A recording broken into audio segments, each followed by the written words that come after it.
అధికారం, డబ్బు, రహస్యాలు ఈ మూడూ కలిస్తే ప్రపంచాన్నే వణికించే ఒక కుంభకోణం తయారవుతుంది.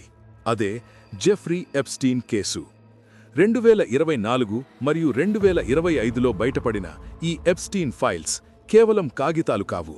ఇవి ప్రపంచంలోని అత్యంత శక్తివంతుల ముసుగులను తొలగించే సాక్ష్యాలు. అసలు ఈ ఫైల్స్ ఎందుకు బయటకు వచ్చాయి? ఇందులో ఉన్న పేర్లు ఎవరివి?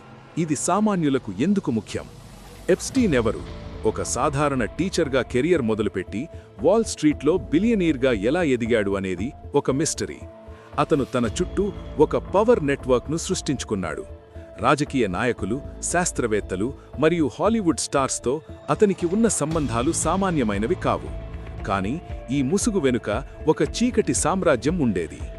కరేబియన్ సముద్రంలోని లిటిల్ సెయింట్ జేమ్స్ ద్వీపం. దీనిని స్థానికులు పాపపు ద్వీపం అని పిలిచేవారు. తన ప్రైవేట్ జెట్ లొలిటా ఎక్స్‌ప్రెస్లో ప్రముఖులను అక్కడికి తీసుకెళ్లేవాడు. అక్కడ జరిగిన అకృత్యాలు, అమ్మాయిల అక్రమ రవాణా గురించి బాధితులు చెప్పిన సాక్ష్యాలు వింటే ఒళ్ళు గగురు పొడుస్తుంది. కోర్టు ఆదేశాల మేరకు బయటకు వచ్చిన వేల పేజీల డాక్యుమెంట్లలో ఏముంది? The names. మాజీ ప్రెసిడెంట్లు, బ్రిటన్ రాజకుటుంబీకులు, ప్రసిద్ధ శాస్త్రవేత్తల పేర్లు ఈ ఫైల్స్లో ప్రస్తావించబడ్డాయి. The testimonies. వర్జీనియా గిఫ్రే వంటి బాధితులు ఇచ్చిన వాంగ్మూలాలు. The cover up. దశాబ్దాల పాటు ఈ విషయాన్ని ఎలా తొక్కిపెట్టారు అనే నిజాలు. ఇది ఎక్కడో అమెరికాలో జరిగిన విషయం కదా, మనకెందుకు అని మీరు అనుకోవచ్చు. కానీ ఇది సిస్టమిక్ కరప్షన్ గురించి. అంటే వ్యవస్థలో ఉన్న లోపాలను వాడుకుని శక్తివంతులు చట్టం నుండి ఎలా తప్పించుకుంటారో ఇది నిరూపిస్తుంది.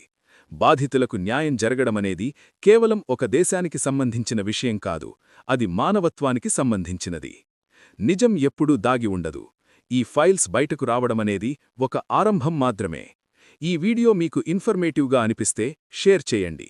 ఇలాంటి మరిన్ని లోతైన విశ్లేషణల కోసం సబ్స్క్రైబ్ చేసుకోండి.